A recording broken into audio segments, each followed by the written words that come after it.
Welcome to the FCS Edge, where Kirk, Desmond, and Pat has promised us a free breakfast if we can make it out to Eugene, Oregon this week.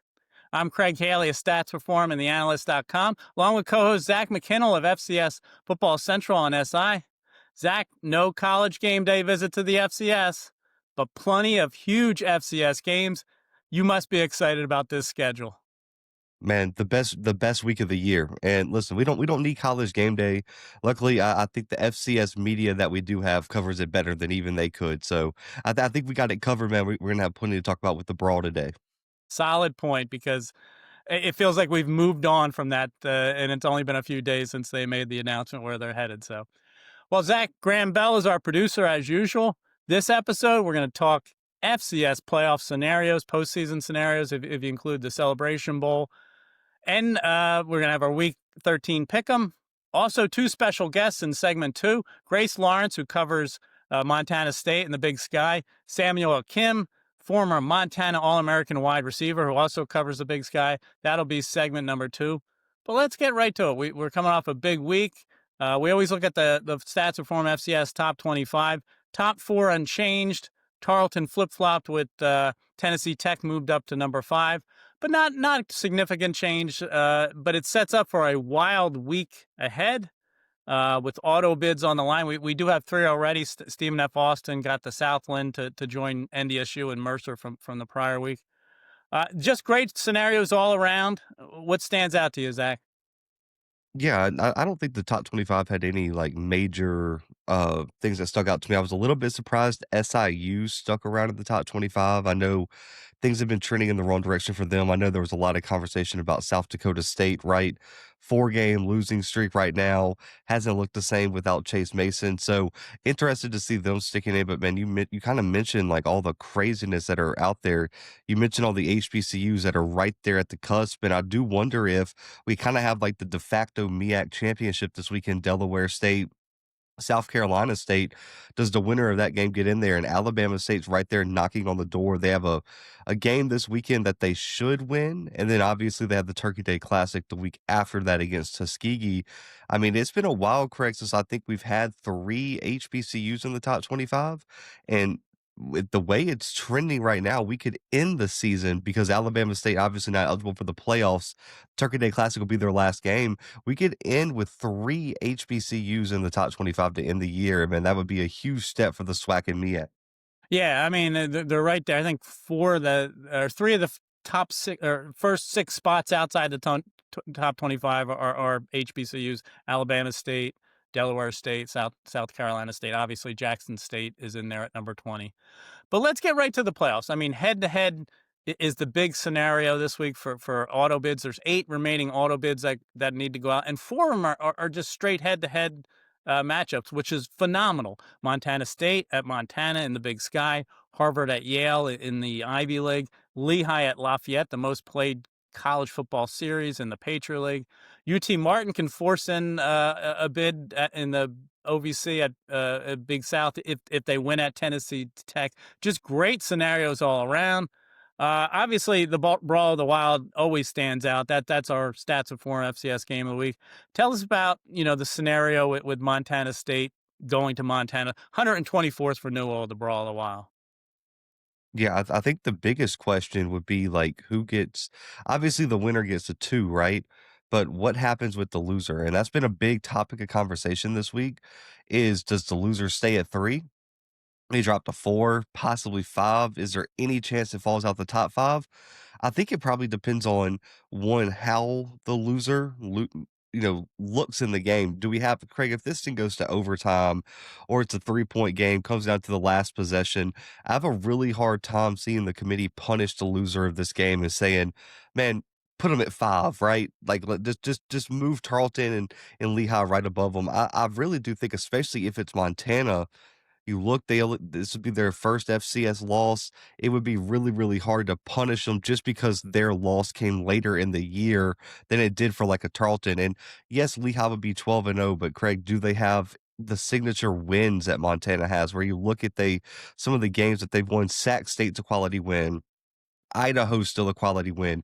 That North Dakota win in terms of aging, North Dakota's better than South Dakota State right now, so maybe that might be the best out of conference win that any team in the country has right now. So I think Montana has a really good shot to stick at 3 if they lose. Now, Montana State would be trickier, right, Craig? 'Cause now they would have 2 FCS losses. It's really, really hard to say that Lehigh at 12-0 shouldn't be above the Bobcats unless we're using strictly eye test. So, but we'll have to see with that, Craig, but I think that's gonna be the biggest conversation coming out of the Brawl this year. Well, I mean, a fan might say, "Well, what's the matter if they're 3, 4, 5?" And because they're all pretty close. When you look at Tarleton State, Lehigh, right there behind Montana, Montana State.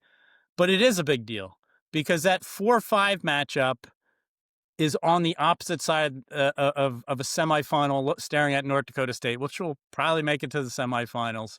That's a big deal. I mean, I think you want to be 3 at worst and avoid North Dakota State until at least the championship. So it is a big factor here, the loser.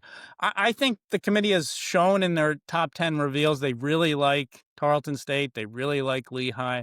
I think it's a very good chance the loser here, maybe even in a close game, the loser of Montana State drops below the 3. I just have that feeling just because Tarleton, if they get a win here, there would be a great finish against Austin P. That would strengthen their resume. They only have a 3-point loss to Abilene.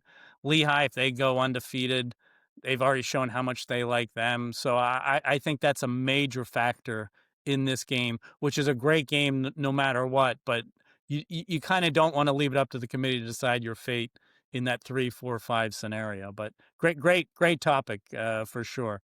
Some of the other matchups, there could be a bid steal in the Patriot League if Lafayette wins and beats Lehigh because, they probably won't be in because of strength of schedule with an at-large bid. Lehigh would be in if they have to go with an at-large. Same thing with the Big South, OVC Big South. UT Martin won't get in on an at-large. They can only go in on a automatic bid. So two bids out of those 2 leagues would really change the bubble, at least in my eyes. Yeah, I mean, there's a chance for some real chaos here, Craig. Because let's just say if those 2 happen, right? Well, me and you have done bracketology. I know our guy Sam Herder's done bracketology.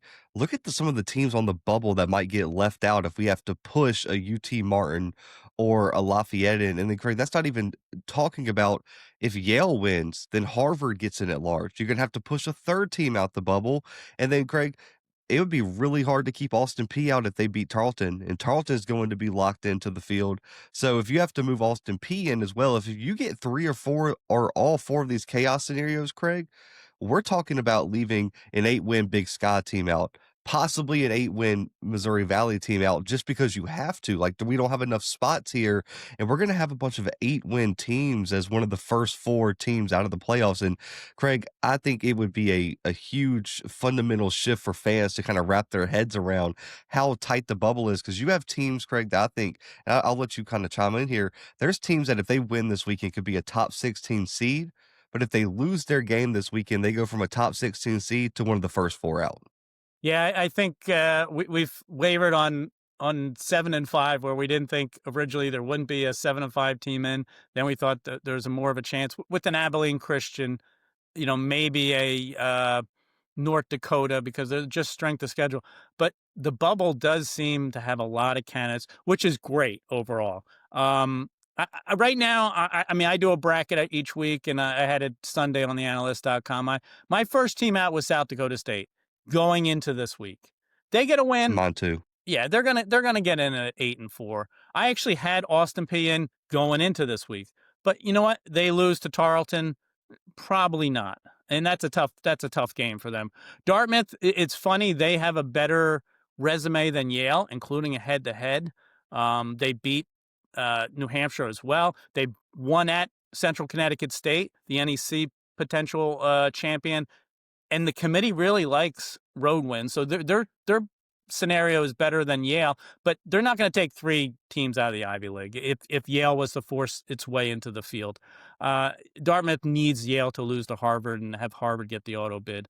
New Hampshire's right there, Sacramento State. I mean, you can go pretty deep of Southern Utah, Gardner Webb, like there's a few teams like even Western Carolina is going to be a team that's considered, but probably won't have enough to get in, and that's not even including like, I mean, you even mentioned like the last four in right that are on the bubble, like Southeastern Louisiana, Northern Arizona, like all these teams are like one game from being either in or out, and so like there's a bunch of teams that cannot risk an upset this weekend.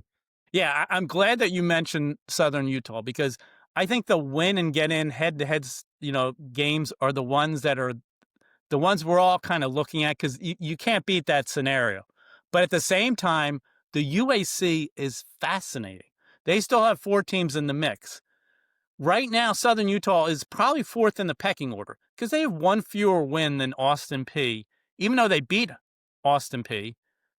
But Austin P also has a FBS win. So I think Southern Utah is the fourth choice right now. It's going to be hard to get four teams in from that conference. Three for sure. But at the same time, Abilene Christian, if they don't win the auto bid and drop to 7-5, Southern Utah wins. Tarleton State, if they beat Austin P, and they should at home, suddenly Southern Utah jumps from fourth best choice to second best choice because they'll have head-to-head wins over Abilene and Austin P. They'd all be 7-5. They'd be 6-2 in conference. I think that one is fascinating in all these, in great scenarios all around. Yeah, that you know what's upsetting though, Craig, is you look if you're a Southern Utah fan, last year was the Idaho State loss. They kept you out. This year is probably gonna be that San Diego loss. If you flip that overtime loss to San Diego, just that one game, Craig, we're probably talking about if they win this weekend, they're a lock at 8-4. Yeah, And it's that one game, and here's the question with the Austin P dropping I mean, the, Abilene Christian dropping to 7-5. Yes, Southern Utah has the head-to-head, but does the committee lean Abilene Christian because of overall resume because they have the win over Tarleton? They have 4 ranked wins, which is the second most in the country right now, or 4 quality wins. Does their full resume give them an edge over Southern Utah despite the head-to-head? Because if you remember, it did with Sacramento State over UC Davis a few years ago when UC Davis beat Sac at the last week of the season, but Sacramento State got in instead. I'm glad you made your way to that because, yes, these scenarios are so close, the resumes. And everybody wants to point to head as always being the tiebreaker. Sometimes it's not. Sometimes you do have to look at that overall picture. Abilene Christian, even if they, lost to, they did lose to Southern Utah, even if they finished in the tiebreaker, they had the 4 top 25 wins. And you mentioned the Tarleton one, which is the biggest of all. So I agree. It's so close. I think you you're never going to make everybody happy, but sometimes you have to be able to be objective and look, at every factor to really make the determination. Now, we talk, win and get in. I mean, that head to head, that's that way in a lot of conferences. Some, have different tiebreakers that might have to decide it. CAA probably be made easy. Rhode Island should beat Hampton and earn that bid, even though Villanova could still win it. NEC, yeah, Central Connecticut State should beat Mercyhurst at home. You would think. If not, then it opens up the possibility of Duquesne tying for the title and having the head to head over Central Connecticut State. Drake, I mean that's a crazy one all year. How many teams are in contention? Now it's down to Drake. If they beat Morehead State, that kind of solves it and gives them a third straight bid. The only way they could not get in Drake is if it's a two-way tie with Presbyterian, which is still possible. San Diego could tie for the title, but isn't eligible for the auto bid. Anything like stands out that the 1 to 8 seeding or 9 to 16? What any other factor that you're looking to this weekend? Yeah, I'm actually very curious to see about that 8 seed because I think there's a few different ways it can go. You talk about Harvard is going to be in contention for a top 8 seed. You have Mercer. who lost to Presbyterian week 1, but has been on a heater. And I think if we're judging off of eye test, Craig, you can't really convince me they don't belong in the top 8 seed. They're going to lose to Auburn this weekend. If I'm Mike Jacobs, listen, if you don't have an NFL draft grade, you're not playing this weekend. We're not getting anybody hurt against an SEC team for fun. We're going to the playoffs healthy. We'll play Andrew Zock for a quarter to get him his draft grade. Everybody else, you're not coming with us. But then also too, do you look at that Monmouth team there for the 8 seed over Mercer? Yes, Mercer might be playing better, but you look at the overall resume. I think the win over Villanova is the best win out of those 3 teams, Harvard, Mercer, Monmouth, and they lost their game without their starting quarterback, Derek Robertson, being out with injury. But Derek Robertson hasn't come back. So does the committee say, we don't know if Derek Robertson is going to be available? We're gonna drop Monmouth because we don't know their ceiling's not as high with Frankie Weaver, a quarterback who's played well, right? Not taking anything away from Frankie, but not Derek Robertson. But then also too, you have Rhode Island, who doesn't have a ton of quality wins, man, but they're gonna finish 10-1 against the FCS, and they're gonna probably win the auto bid for the CAA. Or do you think that like a 9-win Illinois State team could get into the conversation or something? So there's so many teams that have an argument for that top 8 seed, or even a Stephen F. Austin. They'd be on, what, a 10-game win streak going into the postseason, winning the Southland Conference. Would they get any consideration? So I'll lean Harvard and Mercer in this conversation, but I think if Derek Robertson somehow plays this weekend, you could make a strong argument that Monmouth would get that 8 seed. Yeah, they certainly Monmouth becomes more attractive with him back and just what they accomplished with him in the lineup. But here's my wild card scenario for this weekend. We haven't seen the committee top 10 in a few weeks. It'll be 3, sets of games by the time Sunday rolls around, Selection Sunday. It'll be noon Eastern on ESPNU. But if you look at like a Lehigh, a Tennessee Tech, a Harvard, that trio in the big in the CAA, their strength of schedule doesn't quite match as high as we think it would be. The only one who's top 50 strength of schedule, according to Massey, which they use, is Villanova. Everybody else is like 60 to 90 range, just their strength of schedule. You mentioned Illinois State. You got Illinois State. We talk North Dakota. There's UC Davis. There's Abilene Christian. 3 to 4 lost teams, but their strength of schedule, top 15, top 20.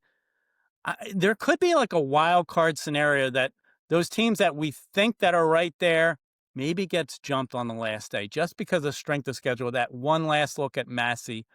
I don't know if you can see that happening, but I think it's a point to watch. Okay, so this is where I make some of the big Sky Valley fans upset. I'm sorry, like, quality losses can't outweigh quality wins, and I don't care how high your strength of schedule is, 12-0 is 12-0. Okay. And yes, if North Dakota played Lehigh's schedule, would they maybe be 12-0, Craig? Yeah, probably, but there's also a possibility that they don't. It's hard to win, it's hard to go 12-0. I don't care what your strength of schedule is when we're comparing 8 Division I wins to 12. 12 is more than 8. Sorry, you didn't win the conference games you deserve. And like we're having conversations. I think this is where we get to like the South Dakota State conversation. You are possibly going to finish below 500 in conference play. You don't deserve to play for a national championship if you are below 500 in conference play. Either win the games or you go home. Like that's football. Like, yes, is it fair that the Valley's so loaded, Craig?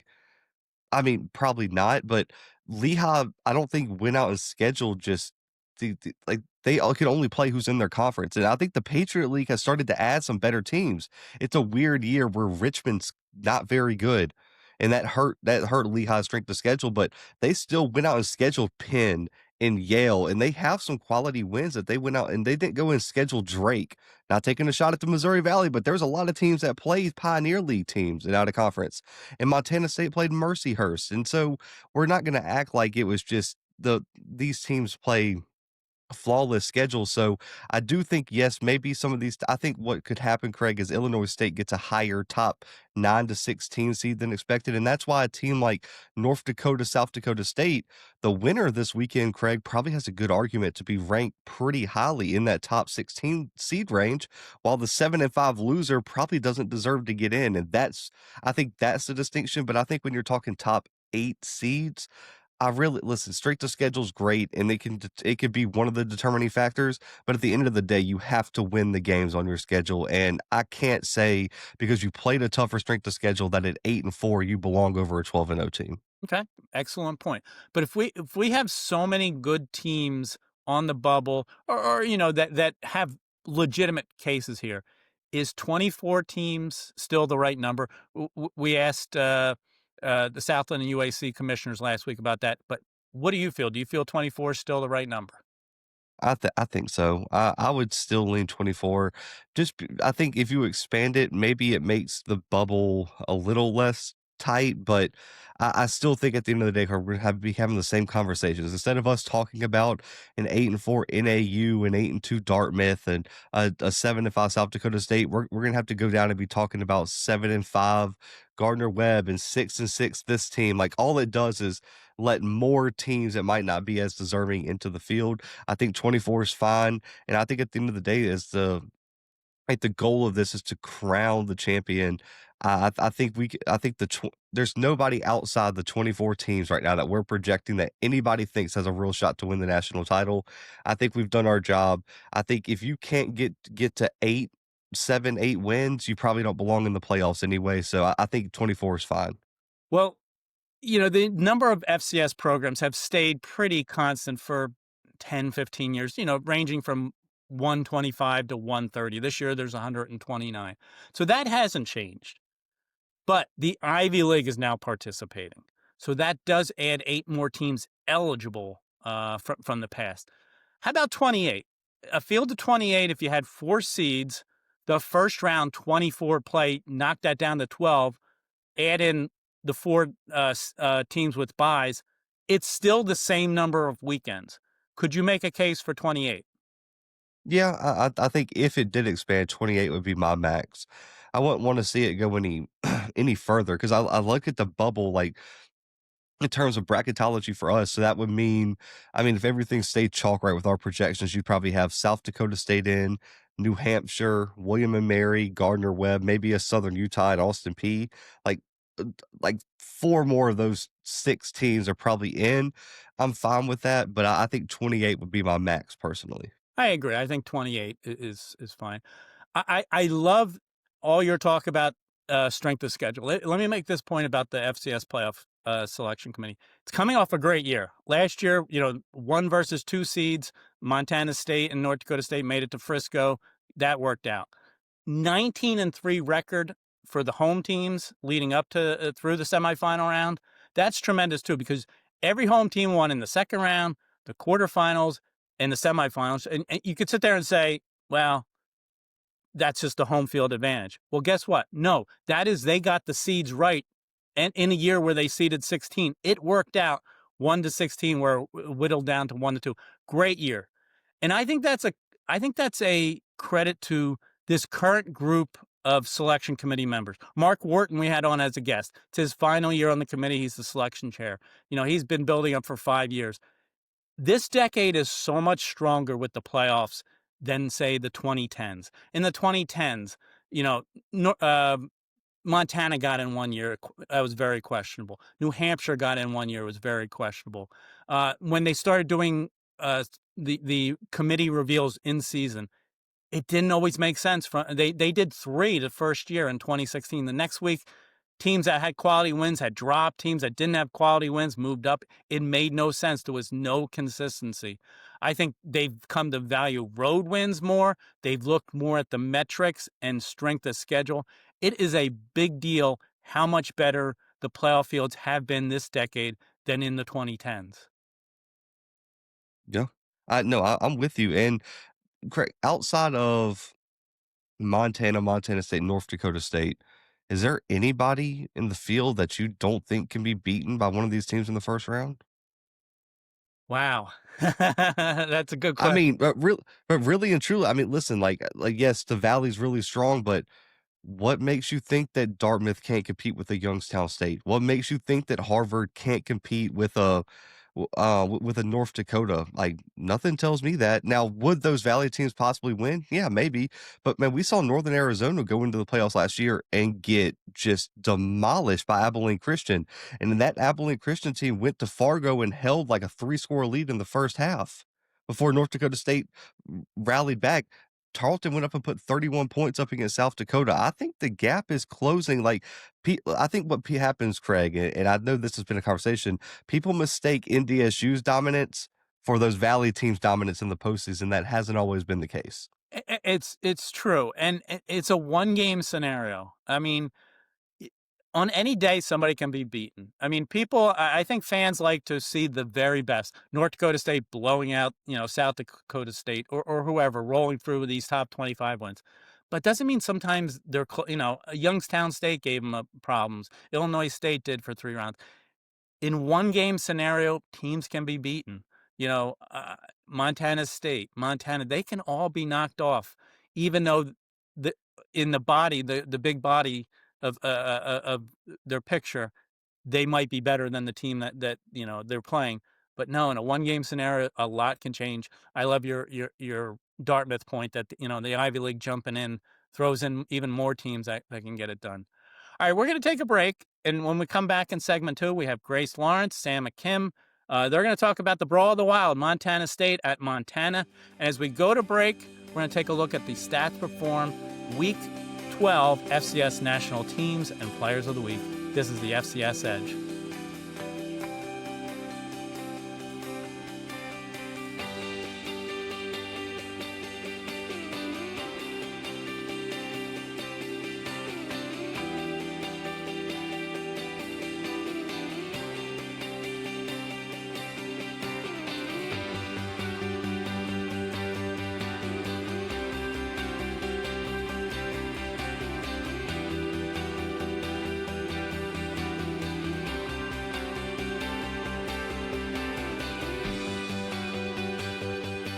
Welcome back to the FCS Edge. Zach and I are joined by 2 special guests to talk Montana State. Grace Lawrence of Scripps Sports sideline reporter and KBZK TV in Bozeman.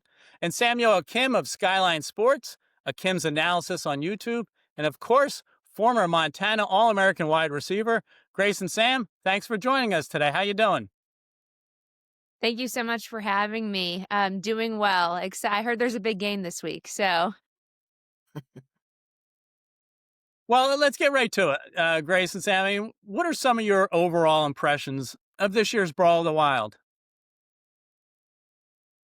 Yeah, for me, I mean, everyone's talking about it. It's the best offense and the best defense in the conference. So, first things first, I'm so excited for that matchup.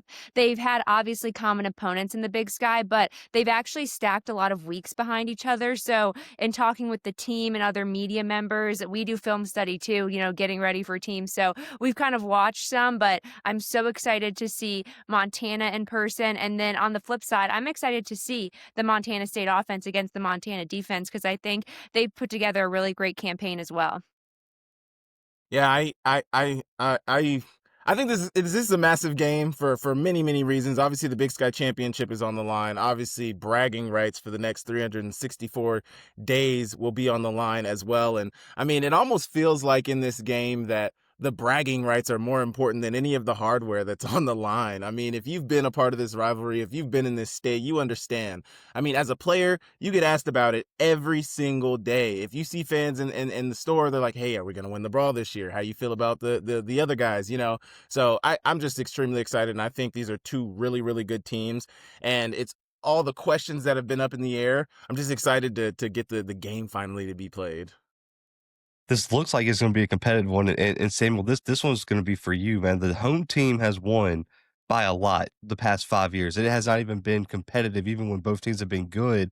From a player's perspective, how much of a home field advantage is there truly in this game? And what is it like to be on the field in Missoula and even like looking back in your career going to Bozeman at times? Well, it's funny you asked me that because I was a part of the last team that didn't protect the home field in 2018. So I know exactly what that's like. But I think it's really exciting when you get to play it at home. The time that we finally got the victory after the 4 straight losses was at home as well, and I think it just gives you a sense of calmness and a sense of I don't know. You just feel more comfortable when you're playing in front of your home fans. But I mean, anything happens in rivalry games. So obviously the home team has won, but I mean this Montana State team is very, very good and needs to be respected. I don't think home field advantage. I think home field advantage needs to be thrown out of the window when it comes to this Montana State team this season. Grace, you mentioned, the Montana State defense going up against the Montana offense. Can you talk about, what you see as the advantage for Montana State? And maybe, Sam, what's the advantage for Montana here? Yeah, talking about the Montana State defense, they are so seasoned, and it all starts up front. It's 4 seniors up front: Alec Eckert, Hunter Parsons, Kenneth Iden, and number 41, the legacy number, Paul Brott. And then you have the 4 guys behind them. I mean, they're 20 players deep in this defense. And I talked to Vegan about that a few weeks ago, and he said coming into Oregon week 1, we thought maybe we had 14 guys, and then they had 2 guys go down on that defense with season-ending injuries that were starters, and they just instantly built depth. I mean, you look at a Cole Taylor when Neil went down, who absolutely stepped up, and that secondary was young. All they needed was experience. I've never been around a secondary that wants to be as physical as they do, and it's all led by Caden Dowler. And everyone knew he could put together a campaign like this, but it was really, he had back-to-back season-ending injuries, so he just needed to kind of get his feet under him, and he is the quarterback of that defense, an emotional leader. And if he's coming off a performance, 2 back-to-back player of the weeks, a Montana guy, I think he's kind of chomping at the bit to get after it at Cat-Griz. For me, I would honestly say the biggest advantage the Grizz have is, they're at home. Obviously, we spoke about that. But the other thing is I think there's something to be said about a team that hasn't lost. A lot of people want to talk about the fact that, oh, they've looked like this, they've looked like this, they've looked like this, which is fair. Every criticism that you want to say about the Grizz that you can think of is fair because they're not free of free of being scrutinized. But what I will say is that there is something to be said about finding a way to win no matter what the situation looks like. The one game I think of is very early on in the season with North Dakota when this team was very young, a lot of guys who didn't have a ton of experience, a lot of transfers on the defense, and they just found a way to get the win. I would say that's the biggest advantage they have is you've seen this team over and over and over find a way to get the win despite all the odds faced. So, Grace, looking at Justin Lampson's, particularly at quarterback, replacing a legend like Tommy Mellott is never an easy job, and it was going to be a huge step for him. And I think we've seen him grow from week 1 to now. He looks so much more comfortable in this scheme, particularly with the RPO game, in my opinion. From you covering the team, how much has he grown in your eyes, and what do you think he needs to do this weekend to get Montana State to win on the road? Yeah, I think the biggest thing for Justin Lampson coming into this year was to be Justin Lampson. I mean, it's a completely different offense. It's a new offensive coordinator, but you still have Coach Brent Vegan, who he's almost like a quarterback whisperer. You think of the guys he's produced. I mean, like Josh Allen. So I always said you never have to worry about the quarterback if Brent Vegan is the head coach. And he's recruited him since high school when he was the OC at Wyoming. So they've had this relationship that goes back years, and the stars align for them to come together. For Justin, the biggest thing in my eyes was he's never been the guy. He's played at these Power 4 programs, and that's what's going to help him coming into this weekend. I mean, he's played at Notre Dame, he's played at Clemson, but what he's really excited for is to be the guy in a rivalry game as big as this one. I've seen growth with that, and you can ask anybody on this team. You're going to say what's his best quality? It's his competitive edge. They were down a couple scores at Oregon. They weren't going to walk away with that win, and he lowered his shoulder into one of a safety that was twice his size at the FBS level, and he stared him down. And just to show the team, I'm here, I'm your leader, I'm your quarterback, and I'm going to fight every single week. And he is so excited this weekend and for the playoffs with this team. So I think the growth was there with just becoming the guy, but they absolutely love his competitive spirit and his fire. He feeds off Julius Davis and JT Reed, so they're all excited to kind of have the world against them going into Cat-Griz. That's a great point you just made. Zach and I are visiting with Grace Lawrence and Sam McKim, talking about one of the biggest games of the year in the FCS, Montana State at Montana. Let's kind of switch it up. Grace, what is your view of the Grizz? Sam, what is your view of the Cats? I'm so excited to see the three-headed monster on offense in person. Wortham, Gilman, and Aya. I am so excited to see these guys. I mean, they've put together such amazing campaigns. I mean, they each probably have an argument to be player of the year on offense. So I'm so excited to see that in person. And Wortham gave Montana State a headache at Eastern Washington last year. I was the sideline reporter on the red turf. That was one of Montana State didn't have many close games last year, and that was one of them. He's such a threat. The team respects him a ton. So I'm excited to really see that offense in person. For me, I just have a ton of respect for what Brent Vegan, Leon Costello, like all the staff at Montana State have done to bring this Montana State program to where it is. I mean, they've just done a phenomenal job. And obviously, I feel like it started with Choate when I was in school. And then, obviously Brent Vegan in 2021 comes in, takes him to the national championship. I mean, it's just a well-oiled machine from top to bottom where, whether it's the second string running back, the third string running back, I mean, everybody is just ready to go. And I feel like Brent Vegan has this team playing at a high level at all times. And I mean, I just think they do a phenomenal job, and the players they've been able to bring into, and it seems like the players really love playing for Brent Vegan, and that's something I really admire, because in this day and age, I feel like there's a lot of sensitivity around, sometimes players can be sensitive, they're so quick to leave, and things happen and things change so fast, but Brent Vegan has been able to, build a culture that just is amazing, man, and this team feeds off of it, and you see it every single season, and it's the same this year. So I just think they're a phenomenal organization, and although they're Montana State, Montana, whatever you want to say, they do a phenomenal job, and I think they're well built organization. So this is a bit of a two-parter for Samuel, because I already asked Grace about Lampson, but Sam, me and you talked last year, and we were both very critical of Ayat at times, and me and you both hated the quarterback rotation, and I felt like he never had a chance to grow into the role. Well, that's not been the case this year, and we see why we were screaming not to do the QB rotation, because he has just gotten better and better and better. Talk about his growth, but then the two-parter is you played wide receiver.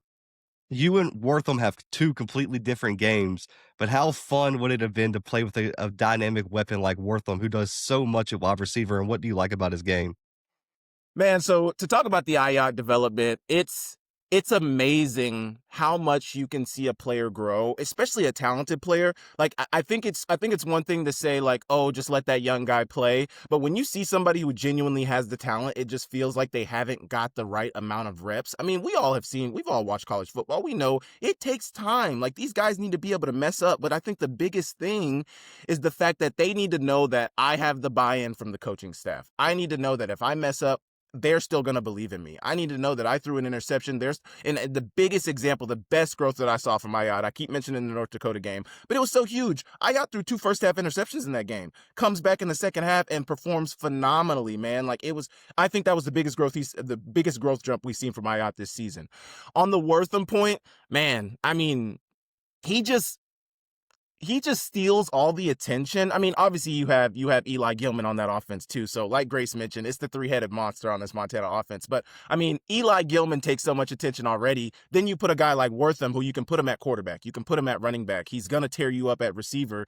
It would have been phenomenal to play with a guy like that. I played with Jerry Louis McGee, who had a lot of shiftiness and was great in the open field. You just get the ball into his hands and he's going to do something. But man, to play with Wortham, I mean, I just think in my head, like imagine Michael Wortham, Samori Toure, and myself in the same offense. I mean, that's unfair. Sam, it was interesting to hear you talk about Montana State and your respect for the program. We see, and you could both answer this question. We see the passion of these two fan bases, but sometimes a general dislike of the other fan base. Is it different within the program, player, coach, just the team members, the way you look at the other side?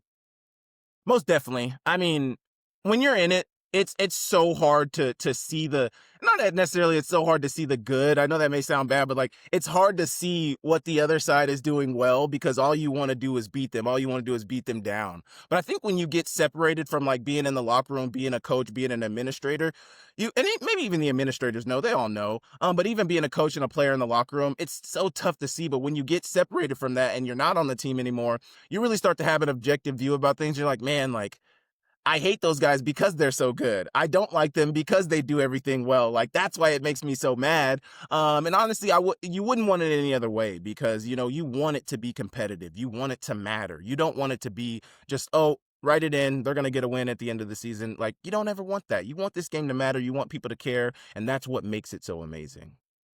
Yeah, I think such a cool aspect is a lot of these kids played high school football together. So it's a lot of like former teammates. I know there's about 3 or 4 Sentinel kids on this Montana State team that get to go back to their hometown and really be an impact player for the first time in their careers, which is really exciting. But it's a lot of their former high school teammates that they grew up with, they love, they have a lot of respect for. I like to say they definitely have a lot of respect 364 days of the year.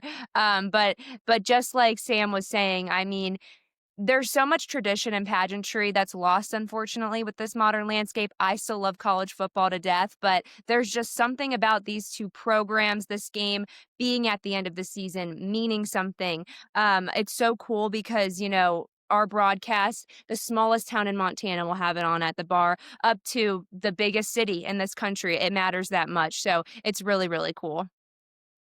Well, what do you speak about tradition in college football for both of you guys. What is your favorite tradition or aspect of the Cat-Griz rivalry? You were the player. You got to go first. Man.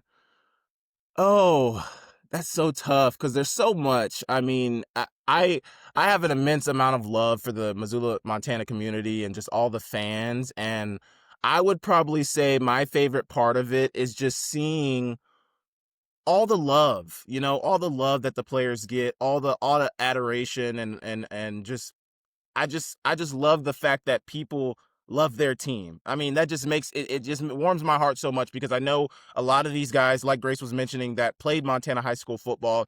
This means the world to them. I mean, the fact that their family's going to be able to come to this game, the fact that everybody is going to be paying attention to them, the fact that they're the star in the state for, their whole college career. But for this one day, I mean, everybody's eyes in the state are on you. I just love that part of it. I just love that it's like the Super Bowl for the state of Montana, and that's just my favorite part of it. The fans coming out, people talking back and forth. I mean, I just love everything about it. It's awesome. It's college football in a nutshell to me.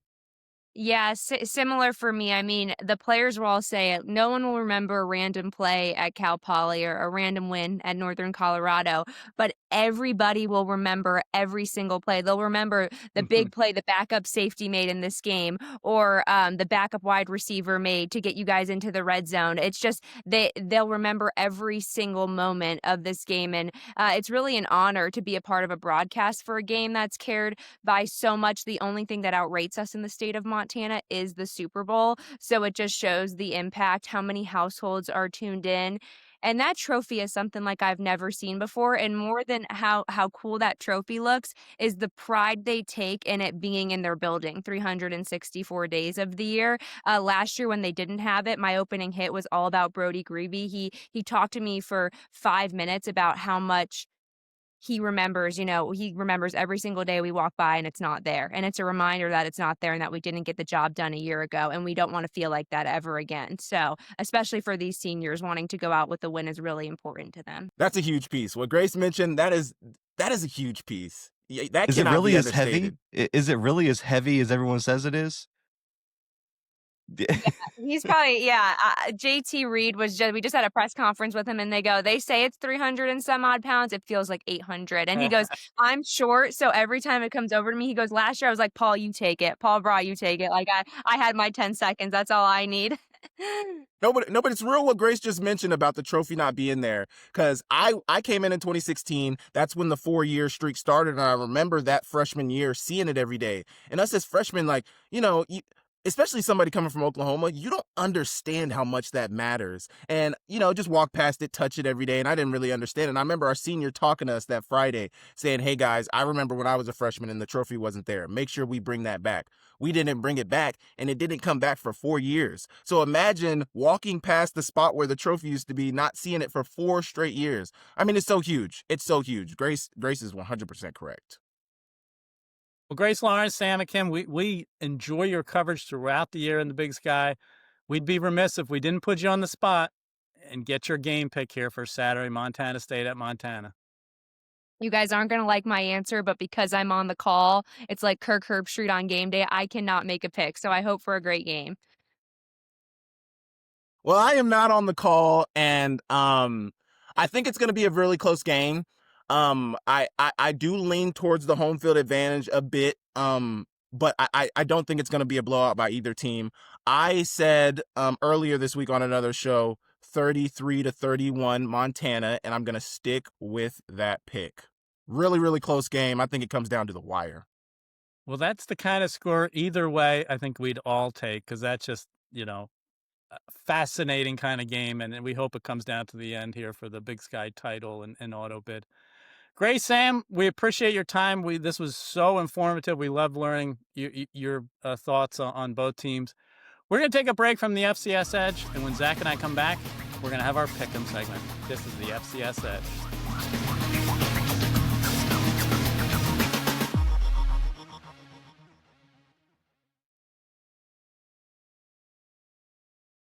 Welcome to the FCS Edge. Our third segment is always our Pick'em segment. Week 13, just an outrageously good schedule. Let's start with our game of the week. We just talked about it with Grace and Sam. Montana State at Montana, 2 and 3 matchup. So much on the line in the 124th edition. What are some of the keys here, and who do you like? Yeah, this is going to be a really, really interesting game. Like, is this really going to come down to Montana's offense, I think, against Montana State's defense? That's the matchup to watch, because the one thing that I think sticks out to me when I was looking at this game is Montana's secondary ranks last in the Big Sky in passing defense in conference games. But Montana State is not really a team that likes to air this thing around. Taco Dowler's really their only true one-on-one guy that they can trust in the slot. They got some younger guys. Chris Long's now just getting back healthy. Can Montana State take advantage of that? Now, the interesting thing, though, Craig, Montana ranks, I think, second in defensive passing efficiency because they force so many interceptions, and they I think a lot of those yards have come in like junk time and things like that. So can Montana State attack that? And then also, too, can Montana slow down Montana State's rushing attack? That's always been the key. If you stop the run with Montana State, and offense isn't as dominant. I know the home team has had a streak here, Craig, of winning these games. Something tells me this Montana State team is playing some of the best football in the country. I think Montana State finds a way to get it done. Streaks are meant to be broken. I think it's a very close game. I like Montana State in a barn burner, a must-see, possibly a game of the year scenario. I hope it comes down to that. I'm going to go with the Bobcats as well. I think it's a toss up. Kailili Ayat is on such a roll, but so is the Montana State defense, like you mentioned. I think Eli Gilman needs to have a big game rushing the ball for Montana and kind of keep that rushing attack of the Bobcats off the field. I'm just going to go with the Bobcats in a classic, like you mentioned. All right, we talked earlier about Harvard at Yale. Yale trying to force its way into the field. Harvard's going to probably be in either way, win or lose, but it is, the game. It's great that the Ivy League's first bid has come down to this, the matchup of in the league. I'm going to go Harvard on the road. I think you can make the case. I think one of the interesting things, besides just the playoff scenarios and the title, Josh Pitzenberger, the Yale running back, Jaden Craig, the Harvard quarterback. This might be for the Bushnell Cup Offensive Player of the Year in the Ivy League because they've both been outstanding. I'm just going to go with Harvard, though, on the road. Yeah, I think Harvard's a more balanced team. I think that Jaden Craig gets a lot of the hype as he should. That rushing attack has started to find its rhythm for Harvard. And then you saw last week, even when their backs are against the wall, they found a way to deliver. And then I keep making the joke, man. What only the Ivy League could have the number one kicker in the country sitting there ready to nail a 50+ yarder game winner. I like Harvard here to get it done on the road. All right, Lehigh. There's another undefeated team like Harvard. Lehigh is at Lafayette, the 161st meeting of the rivalry. Patriot League bid and title on the line. Who do you like? Yeah, I like Lehigh here. I think their defense is elite. Matt Spatney and those guys have been outstanding. Nick at safety, and then also too, Jaden Green and Yoder there at running back have been unbelievable. I think Lehigh's been dominant all year through Patriot League play. I think they get the perfect season this weekend. Well, Kente Edwards, the running back for Lafayette, he has three 250-yard games rushing the ball in only 9 games this year. He missed a couple. I'm not saying he's going to have 250 yards this game, but he's just been off the charts. Dean DeNoble gets overlooked too much for Lafayette behind center. He's had a great Patriot League season. I'm going to pick the upset. I'm going to go with Lafayette home. It's just a great rivalry, and we've seen upsets in this series before. I'll go with the Leopards. All right, UT Martin at Tennessee Tech. That's kind of tough to go there and get the win. But if the Skyhawks get it done, they force their way into the playoffs. Tennessee Tech will be getting an at-large if they don't win the auto bid. I'm going to go with Tennessee Tech here. Man, this one was a 50-50 game for me, Craig. I think this screams trap game. Listen, Chase Bauer has been outstanding at quarterback through conference play in the OVC Big South, and that's been the big turnaround for UT Martin is he was playing inconsistently and out of conference. He's found his rhythm in conference play, but I'm going to lean Tennessee Tech because of the defense. I think they stopped the run, and they forced a handful of key turnovers, which has been the recipe all year for them. All right, win and get in. That's the scenario also in the MEAC for the Celebration Bowl. South Carolina State is at Delaware State. They're both 4-0 in the league, both 8-3 overall. I'm going to go with the defending champ getting it done on the road. Delaware State's just been phenomenal, this year in a rebound from back-to-back one-win teams, and Deshaun Jackson's just been outrageously good. I'm going to go with the Bulldogs. Craig, I like to think I know football a little bit. I'm a ball knower, but there's just sometimes in college football when a team gets hot at the right time and it feels like they're the team of destiny almost. That is what this entire season has felt like for Deshaun Jackson and the Hornets. Give me Delaware State just based on vibes. I have no X's and O's to support this. I just think they've always find a way to win. I like Dell State to get the win. He's been phenomenal. I also think it's going to be hard for them to keep him just because he's been that good as a Yes. first-year coach. South Dakota State at North Dakota. We know the Jackrabbits have to get a win here on the road to avoid a 5-game losing streak. If they get a win, they should probably get into the playoffs. Who do you like? Yeah, I just don't see how they're going to have enough offense here, and I don't think their defense is going to be able to hold up. I think North Dakota is a little bit too balanced. I think at home in the Alair Center is where they play their best football. South Dakota State I don't know how they shake off this negative momentum. Until he plays, I'm just going to assume Chase Mason is out. And without Chase Mason, I just don't see how they go on the road and get the win in the Alair Center. I'll go UND as well, but this is just one of the fascinating stories of the entire season that the Jackrabbits find themselves in this scenario with this losing streak. All right, let's go to the UAC. Tarleton, number 5, is hosting Austin Peay. Austin Peay has they both have FBS wins this year, but Austin Peay probably has to win here on the road to get in. I'm going to go with Tarleton. I think we talked about the 3, 4, 5 seed. I think Tarleton's playing to try and get that number 3 seed. I'll go with Tarleton. Yeah, I will say this. So Chris Parsons playing really, really well at quarterback for Austin Peay, but I just think Tarleton's too balanced. I think their defense is playing too well. Give me Tarleton at home. All right, Maine at New Hampshire. Great rivalry in the CAA. Maine is out of it at this point after losing last week, but New Hampshire's certainly alive. They can get to 8-4. Who do you like? I'm going to go with New Hampshire here. I think New Hampshire's the more balanced team. Listen, I will say this. Maine's defense is playing really, really good football right now, but I think New Hampshire gets it done at home. That's a tough place to go and win, and I do think they're going to be looking to solidify their place in the playoff. Yeah, the Wildcats at home in November are always tough. They've had a little bit of a weird season. Just when you didn't think they were that good, they were stringing together good wins. Just when you get on their bandwagon, they lose some games you didn't expect. I say they get it right here because it is November and they're at home. So I'll go UNH. All right, let's go with Richmond at William and Mary, which obviously was a CAA game. Next year will be the Patriot League because Richmond is there and William and Mary is headed there. Great rivalry, the Capital Cup. Who do you like? Yeah, Richmond's been a little bit disappointed for me this year, and Hughes at quarterback over there for William and Mary has been excellent. And their defense, they just continuously find new stars for that defense. I like William and Mary to get it done at home. Yeah, I like the Tribe as well. It's a fun series. Richmond has won the last two to break a tie. It's 66, 64, and 5 all time. Richmond leads in this series. Just a great series. All right. So we have all these great Week 13 matchups, great scenarios. If you could be at one game this week, Zach, where would you go? It's hard to pass up the Brawl, especially one of this magnitude. But Craig, if I had to pick, I'm going Harvard Yale just because it's the first ever time this game has been for a playoff spot. And listen, it's going to probably be like what 40K, 30, 40K at that game, just because it always is for that Harvard Yale game. And I think these fan bases are going to be fired up, and just the pageantry, right? That's one of the most historic rivalries of all time. I'd probably go Harvard Yale if I got to pick. I bet it's going to be 50, 60K. This is huge for the Ivy League for sure. I mean, the Brawl is hard to pass up. If I had to pick one, I would do Lehigh at Lafayette.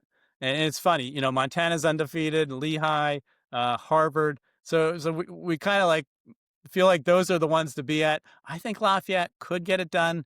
Either way, it's the most played series in college football, turning 161. I do like your UT Martin one though. I think that could turn interesting. Just a 6-5 team trying to force their way in, get to 7-5 in the OVC Big South. So we need several TVs this weekend. Hey, I got a few, and I got the remote ready. Hopefully, I'll get the quad box going. And it was funny because all the games are, I think, before 5 p.m. So it's gonna be like 8 games on at once, man. So I'm gonna have my laptop, TV screens. I'll be ready to go. Looking forward to it. All right, we're actually going to take a break from the FCS next week, Thanksgiving week. You and I won't stop working. We'll be so busy for sure with the playoffs starting up, but we're going to take a break, enjoy some turkey dinner, and we'll be back in 2 weeks with the FCS Edge. We thank Graham Bell, our producer. We thank our listeners, our watchers here. We just hope you enjoy this weekend. We hope Selection Sunday goes your way with your favorite team. We will see you on Sunday. Well, thanks again, and this is the FCS Edge. We will see you soon.